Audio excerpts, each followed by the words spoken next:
여러분 안녕하십니까? C채널 매거진 굿데이 첫 소식입니다. 포괄적 차별금지법이 발의된 이후 시위와 토론회 등을 통해서 반대의 목소리가 나오고 있는 가운데 포괄적 차별금지법 포럼이 개최됐습니다.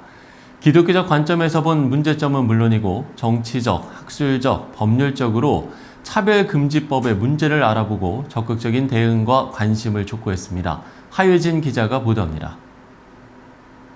반기독교적인 요소로 발의 초기부터 끊임없이 문제 제기가 이어졌던 포괄적 차별금지법.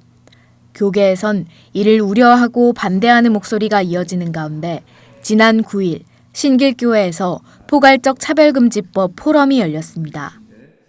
기독교 대한성결교회가 주최한 이번 포럼은 교계 지도자들은 물론 사회 각계각층의 전문가들이 참석해 차별금지법의 문제점을 지적하고 우려를 표했습니다. 이번 포럼은 기성부총회장 임서국 목사가 말씀을 전한 경건회를 시작으로 신길교회 담임 이기용 목사가 사회를 맡아 연설과 발제가 이어졌습니다. 기조연설을 전한 서울신학대학교 황덕형 총장은 차별금지법은 성경적 교리와 반대되는 이데올로기를 근거로 형성된 법안이라며 포럼을 통해 기독인들뿐 아니라 많은 사람들에게 법안의 내용이 알려질 필요가 있다고 전했습니다. 이 평등과 공정의 이념 안에 이미 비기독교적인 이념들이 존재하고 있으며 또한 이들이 목표로 삼고 있는 그 사회의 그 복지적 개념조차 사실은 반기독교적인 내용들이 있기 때문에 그것을 우리 기독교에서는 쉽게 받아들일 수 없는 것입니다. 뒤이어 정계와 학계 그리고 보건협회와 법조계 전문가들의 발제가 이어졌습니다. 크리스천 정치인으로 알려진 더불어민주당 서울 영등포구 을 김민석 의원은 차별금지법 관련 정치사회적 관점에서 이야기를 풀어갔습니다. 김 의원은 차별금지법 관련해 다양한 측면의 문제점들이 있기에 충분한 토론을 거쳐야 한다며 현재 제기된 법안을 가지고서는 여러 문제에 대한 답을 하기 어려울 것이라는 입장을 밝혔습니다. 토론을 종교적인 관점뿐만 아니라 또는 이 성소수자들의 이야기도 듣고 또 그에 대해서 비판하는 이야기까지 다 듣는 토론의 과정을 충분히 거치지 않고 그냥 가는 것은 어렵다. 그리고 평등이라는 이름 안에 또 다른 차별 가능성을 가진 포괄적 차별금지법. 올바른 기독교적 가치관을 바탕으로 이 사회가 더욱 건강하게 세워질 수 있도록 성도들의 기도가 필요한 시점입니다. C채널 뉴스 하효진입니다. 한국기독교장로회가 한반도 전쟁 위협을 중단하고 평화 프로세스를 촉구하기 위한 기자회견을 개최했습니다. 지난 10일 기장총회 평화통일위원회는 광화문 광장에서 열린 기자회견에서 한미연합 군사훈련과 북한의 미사일 발사 상황을 언급하면서 다시는 한반도에 참혹한 전쟁이 벌어져서는 안 된다고 강조했고 군사적 긴장을 완화하고 평화로운 방법으로 위기를 극복해야 한다고 전했습니다. 교계 원로들이 윤석열 대통령과 오찬 간담회를 가졌습니다. 지난 8일 김사만 목사를 비롯한 교계 원로들은 용산 대통령실에서 윤 대통령과 만나 이태원 참사 관련 대화를 나누고 로마서 8장 말씀을 읽고 함께 기도하며 혼란한 전국 속 하나님의 도우심을 구했습니다.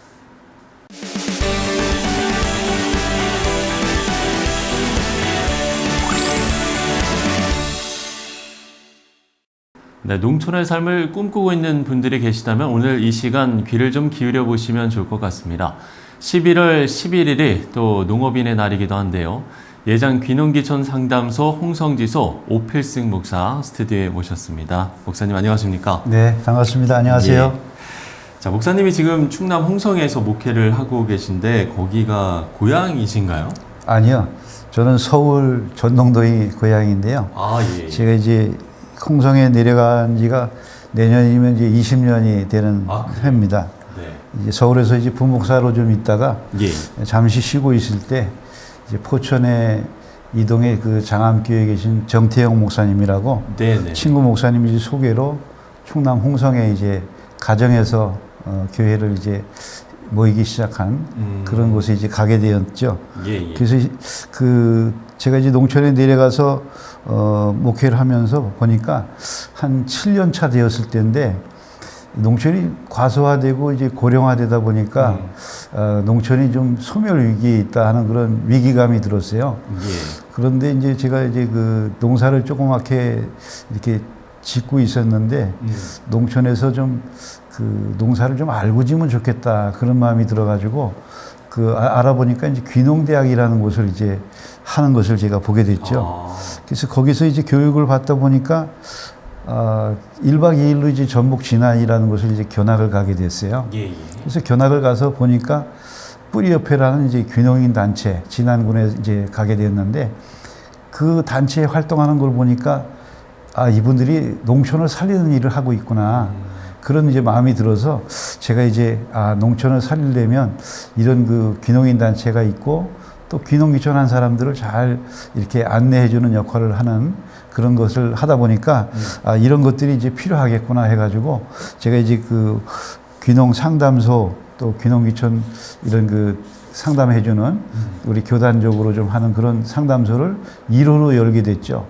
그렇게 하면서 교단에 이제 제안을 해가지고 이 귀농귀촌 상담소 협의회가 만들어지고 또 상담소가 전국에 지금 현재는 한 20개소가 이제 만들어졌거든요. 20개요? 예, 20개 정도가 만들어졌는데 이분들이 다 이제 우리 총회 농어촌 선교부에서 교육을 받아가지고 교육 받은 후에 이 귀농 상담소를 이제 문을 열은 거죠.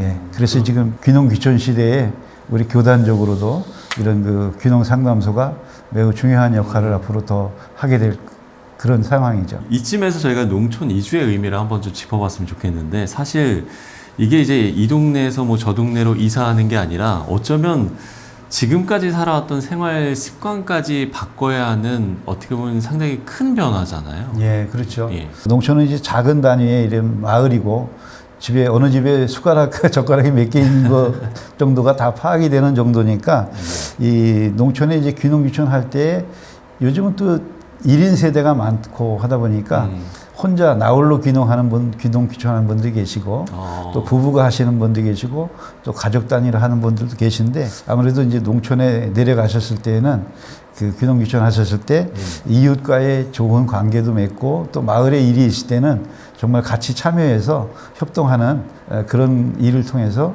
이웃과도 좋은 관계도 맺고 친해지는 그것이 이제 귀농 귀촌을 잘 할 수 있는 그런 기회가 되고 성공적인 귀농 귀촌이 될 수 있을 거다 그런 생각을 합니다. 예.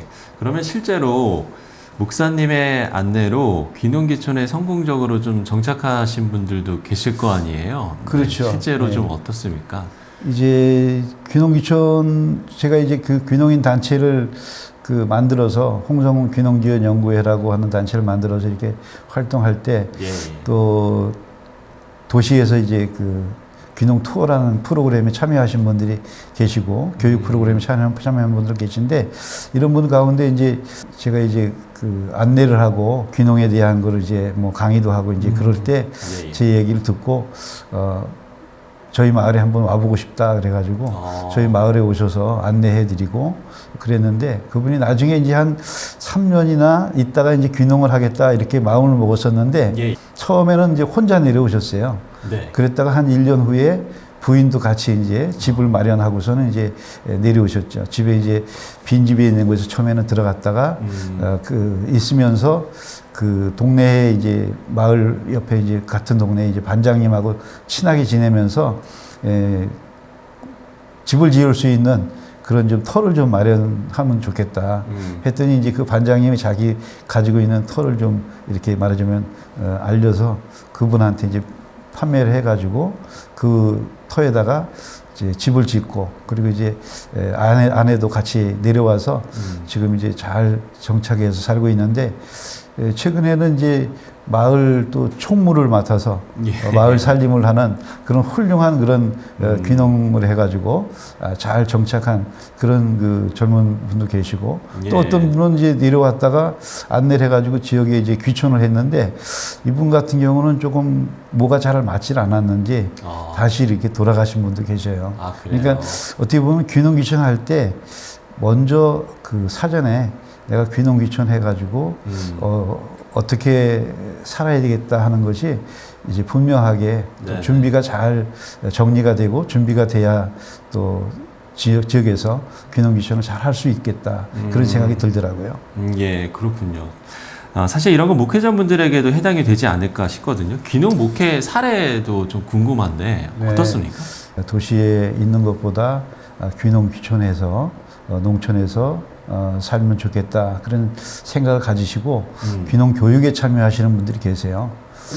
그래서 이제 귀농 교육에 참여하셔가지고 한 50대 그 정도 50 초반 되신 분인데 그 지역에서 또 이렇게 마을 만들기를 요즘은 전국에 이제 도시도 그렇지만 농어촌 지역도 오래전부터 이제 마을 만들기를 많이 했거든요. 그렇죠. 그러면서 마을에 말하자면 이 컴퓨터를 잘 다룰 수 있고 또 이런 그 워드가 또 잘 할 수 있고 하는 이런 그 분들 또 사진 잘 찍고 또 그런 것들을 갖다가 이제 뭐 공모 사업에 이렇게 그런 것들을 낼 수 있는 그런 걸 할 수 있는 분들 마을에 말하자면 사무장이 필요하고 이런 곳이 마을에 많이 필요하거든요. 그래서 이제 귀농귀촌 하신 분 가운데 목회자 가운데 또 목사님들은 이제 컴퓨터를 좀 잘 다루시고 또 뭐 핸드폰도 사진도 잘 찍으셔서 그거를 그렇죠. 또 잘 이렇게 다루시니까 그 마을 문서나 뭐 이런 것들을 갖다가 잘 정리하실 수 있고 했기 때문에 이 마을 사무장으로 이렇게 일을 또 보시게 되는 그런 분도 이제 봤어요. 또 이제 요즘은 이제 말하자면 가정에서 귀농 귀촌하신 목회자 가운데는 가정에서 또 목회자가 예배를 또 드리시는 그런 일들도 지금 뭐 전국적으로 좀 많이 있으리라 이렇게 예견이 됩니다. 왜냐하면 이제 예배를 어디 가서 참여하는 것보다 또 가족으로 또 주변에 또 이웃에 있는 분들이 또 같이 이야기를 해서 또 예배를 드릴 수 있으면 그렇게 이제 또 드리는 경우 그런 것들이 점차 이제 귀농귀촌 시대에는 작은 그 가정교회가 많이 그 나타나리라 이렇게 생각이 됩니다. 예. 자, 도시와 농촌이 균형 발전을 이루고 서로 협력 보완하는 관계가 이루어진다면 뭐 국가적으로도 너무 바람직한 일이지 않을까라는 생각이 드는데 그러면 저희가 끝으로 귀농귀촌 이것만은 알고 시작하자. 네, 이걸로 오늘 이야기를 마무리했으면 좋을 것 같아요. 예. 지금 이제 그 귀농귀촌에 관련된 거는 각 지자체마다 어느 지자체든지 지금 지방에 있는 그 인구가 적은 그런 그 지자체에서는 도시민을 유치하기 위한 귀농귀촌 그 프로그램들을 교육이나 이런 것들을 많이 하고 있습니다. 네. 그래서 이제 그런 그 지자체에서 하는 귀농교육 프로그램에 그 말하자면 시군 농업기술센터 또 예를 들면 시군 귀농귀촌 종합지원센터 이렇게 이제 검색창에다가 이제 치시면 거기에 이제 그 시군 그 귀농귀촌 지원센터가 그 홈페이지가 뜨거든요. 또 지자체 그 홈페이지나 그러면 거기에 들어가면 그 지자체에서 귀농 교육을 하는 것들이 다 뜨기 때문에 거기에 이제 그 지자체 관심 지역의 지자체 홈페이지에 이제 좀 들어가셔서 한번 살펴보시는 거 하고 또 하나 그 교육 프로그램이 있으면 내가 관심 지역의 그 귀농 교육 프로그램에 참여하시는 그런 기회를 가져보는 거. 또 귀농귀촌 하고자 할 때 그 어느 지역을 내가 관심 지역이 있으면 그 지역에 뭐 귀농귀촌 종합지원센터도 그렇지만 지금 이제 제가 예장 귀농귀촌 상담소 우리 성도들을 위한 그 귀농귀촌 상담을 해드리고 있으니까 이 귀농귀촌 상담소에 문의를 하시고 또 귀농귀촌에 관련된 말하자면 멘토를 잘 그 선정해서 택해서 그 귀농귀촌을 준비를 잘 할 수 있도록 하는 것이 중요하다 그런 말씀을 드립니다. 예. 각 시군 귀농지원센터에 들어가서 많은 정보를 좀 얻을 수가 있을 것 같고 또 귀농 멘토도 잘 선택하는 것도 중요하다라는 말씀을 해 주셨습니다. 자, 지금까지 귀농귀촌 상담소 홍성지소 오필승 목사와 함께 이야기 나눠봤습니다. 오늘 말씀 고맙습니다. 네, 감사합니다.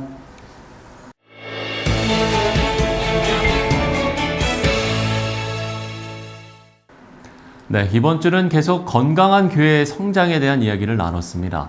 한국교회 전체가 건강해지기 위해서는 어떤 규모든 어느 지역이든 상관없이 모두가 함께 관심을 갖고 서로 노력해야 한다는 점, 네, 이것부터 다시 한번 기억했으면 좋겠습니다.